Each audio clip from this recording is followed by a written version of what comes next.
Okay, so today I want to welcome you to Women Wanting More and to my YouTube channel, Inspired Living with Shelley, Marenka.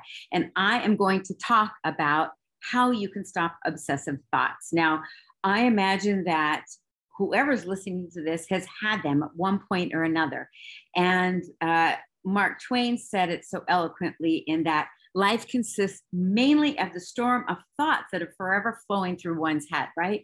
So we have 60 to 80,000 thoughts a day, and the majority of them are the same, and the majority of them are negative, because it's easier to have a negative thought than it is to have a positive thought.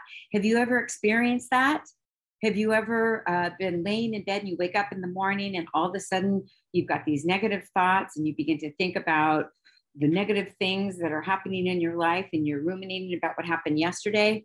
And when you have awareness about that, it's like, what the heck? But see, they come so automatically. Have you ever experienced this? Give me a thumbs up in the comments below if you have.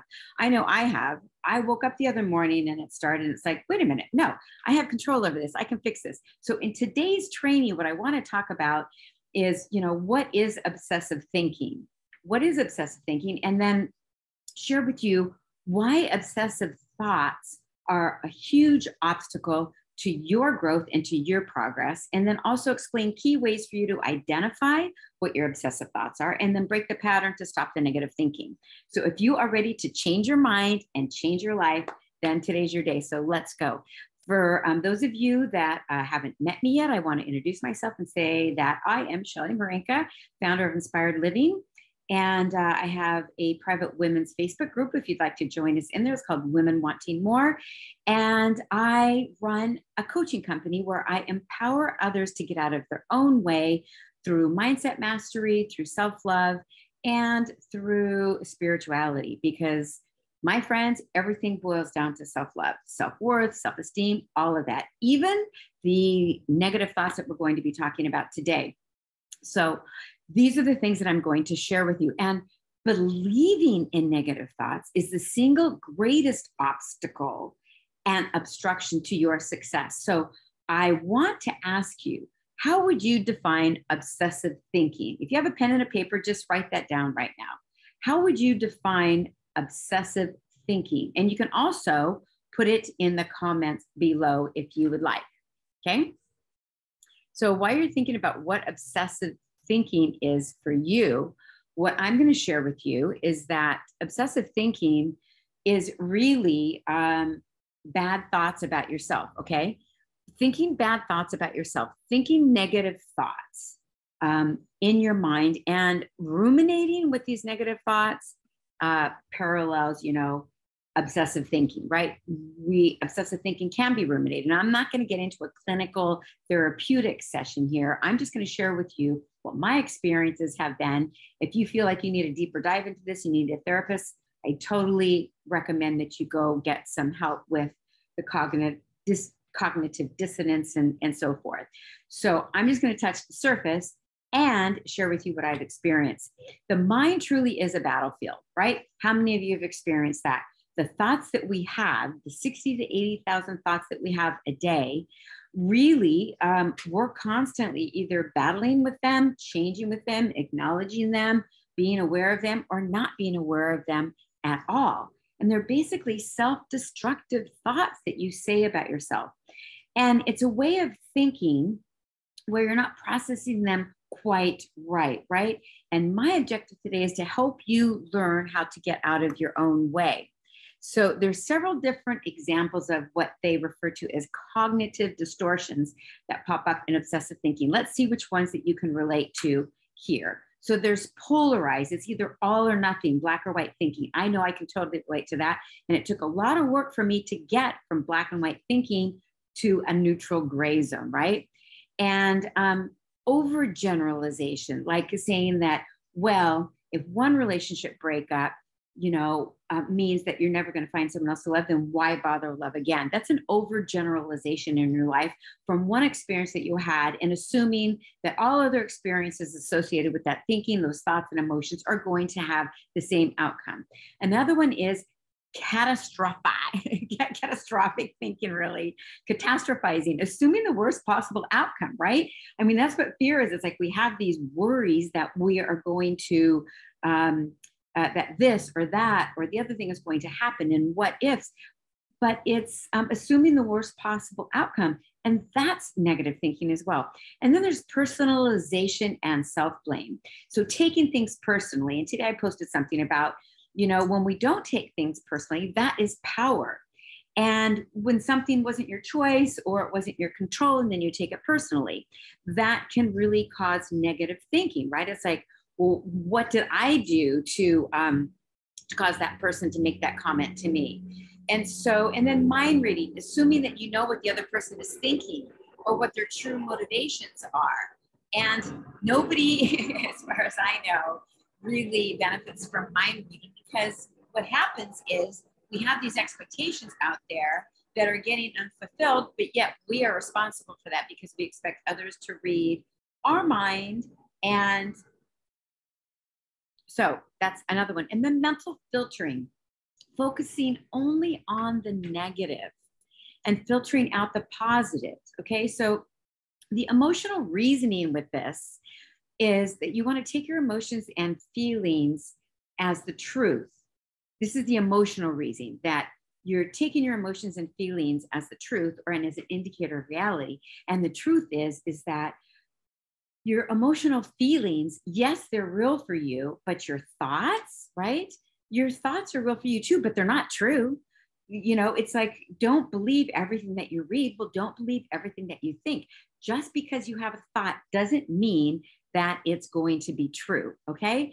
And so do any of these above obsessive thought patterns relate to you? If they do, put in the comments below. Is it polarized, overgeneralization, catastrophizing, personalization and self-blame, mental filtering, or mind reading? Which one of those really speaks to you? And what I want to let you know is that you want to quit thinking about what you don't want to happen. You want to quit thinking about what you don't want to happen and focus on what you want to bring about in your lives. And when you have hope and faith and trust and love and believe that something good will happen to you and through you every day, then that's what you're going to start attracting. And as many of you know, where your attention goes, focus goes and energy goes. And so when we think about things that we don't want to happen, when we have obsessive thoughts about what could happen and negative thoughts like, I'm not worthy, I'm not good enough, these are the kinds of thoughts that are going to attract that kind of behavior and actions in our life. Because here's the thing, where your thoughts go, energy flows. And where your energy flows, and you feel it in your body, right? Your thoughts, your body is a reflection of your thoughts. What you're thinking in your mind, you will feel in your body, right? And so if you are feeling like you're not worthy, then in your body, you might feel shame. You might feel guilt. It might be in a gut feeling. It might be in your heart. So our body is a total mirror for what's going on in our thoughts. And what we think about, we bring about, and then we create behaviors, and our personality is generated from that. And then the actions that we create in our lives, and then the end result is really what happens, right? And so this is totally a personality thing too, because the interesting thing is that I don't know if you've ever heard of the color code, but it is a personality test, and it's a very effective personality test. And I've done some teaching on it. I've taken it before. I like to go back and take it again. It's called the color code if you're interested. And I've done a workshop on it before. And if you're interested in participating in a workshop, drop in the comments below. And if you're watching this post broadcast, then, post your comments and questions or whatever, and I come back and I'll answer them as well. But especially if you're a blue in the color code, there's personality that is blue, that is red, that is white, that is yellow. And if you are a blue, then you and I are a lot alike. And the interesting thing is that we are idealists. So blues tend to overthink things, okay?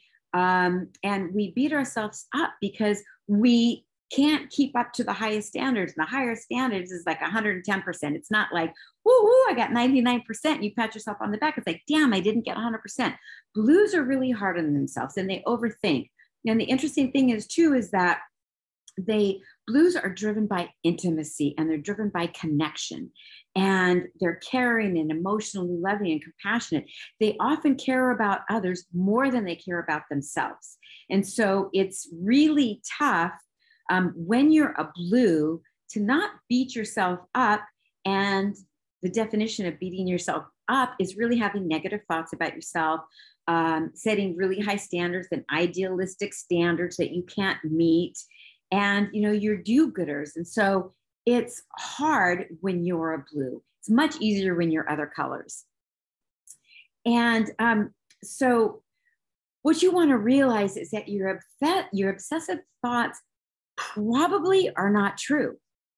But as a man thinketh, so he is, so he continues to think, so he remains.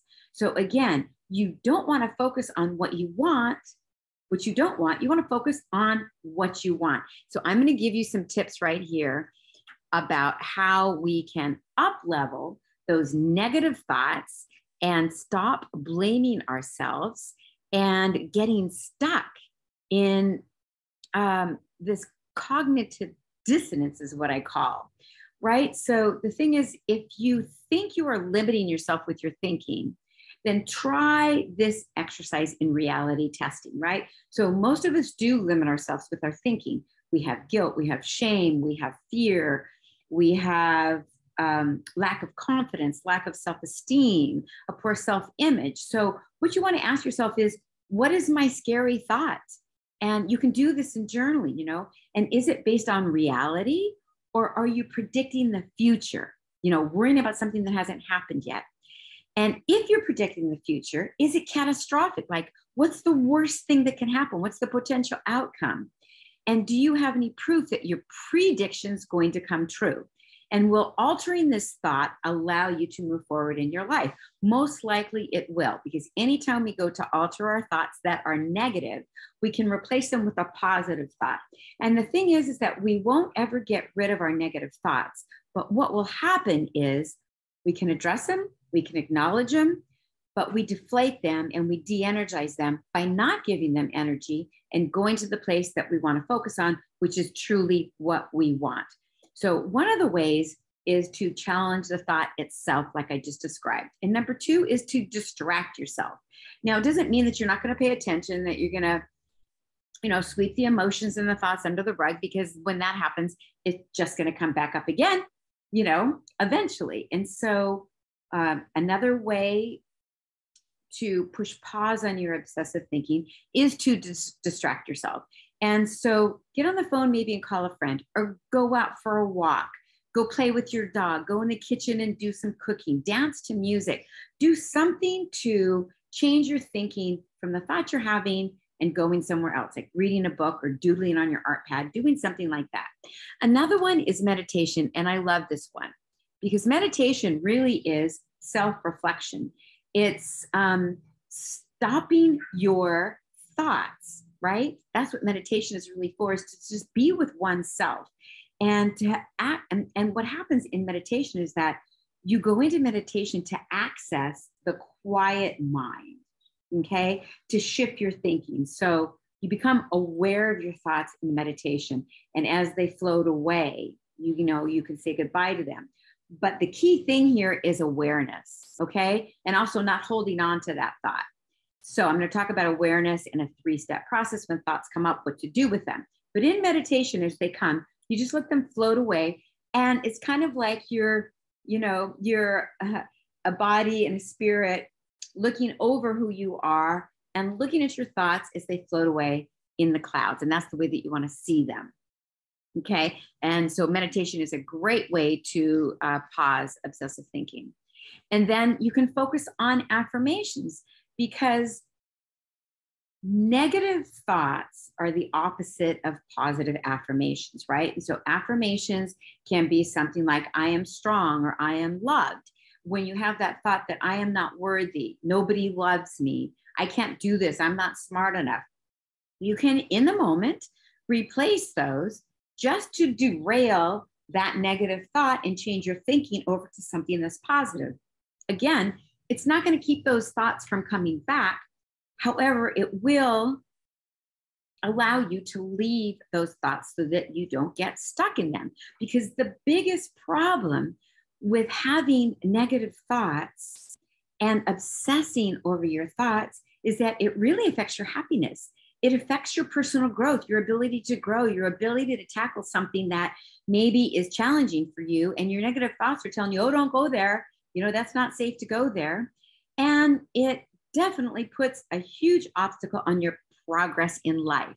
So what you want to do is come up with a series of positive affirmations and replace them. So it might be, you might say, I am worthy. I am loved. I am strong. I am smart. I am valuable. And the purpose of these is to still the chatter and to break up the obsessive thinking. Okay. The next one that I have for you is to make a plan, because obsessive thoughts often trap us and they keep us frozen.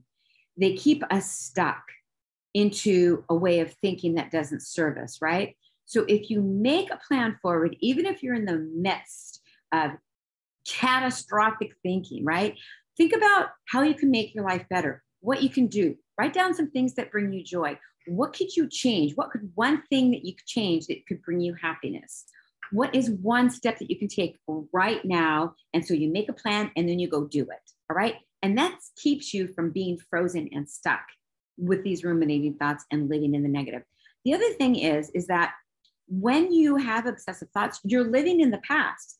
You're not in the present and you're not in the future. And so if we are our thoughts, which we're not, they're just thoughts. But I mean, if we are our thinking, then if we're not planning for a vision for our future, then we're living in the past. And then that means that our future is predictable and nothing is going to change. So if you are someone who really wants to grow and change in your life, then this is what you want to do. You want to be able to move forward and progress and have a vision for your future. The way that you can do that is by being in the present, not living in the past. Being in the present, right?